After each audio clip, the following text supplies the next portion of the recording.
अगर हमार वीडियो अच्छा लगी तो लोग एक लाइक जरूर करोगे। शंकरी खोरिया के शंकर दुआरिया हो, शंकरी खोरिया के शंकर दुआरिया हो, शंकर लगली के लाला, शंकर लगली के लाला। ताही खोरिए उतरले दुल्हा कौन दुल्हा, ताही खोरिए उतरले दुल्हा जाना दुल्हा, अटकल मऊरिया के झोझाए लाला, अटकल मऊरिया के झोझाए।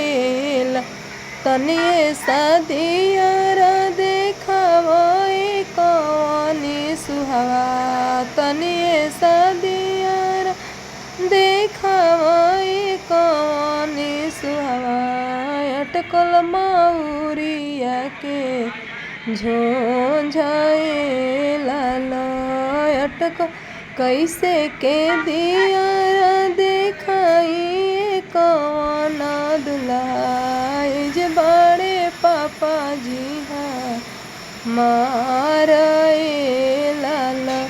ससुर जी के धिया चौकावे पछोड़ा भी, ससुर जी के धी एही मौरी दोसर बिया होए लाला, एही मौरी दोसर बिया होए लाला।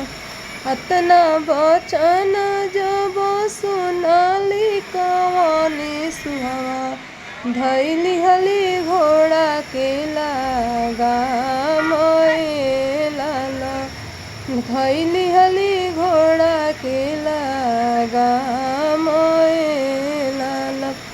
अब हम दियर देखाइबे कौन दुल्हा, का करिहे पापा जी हमार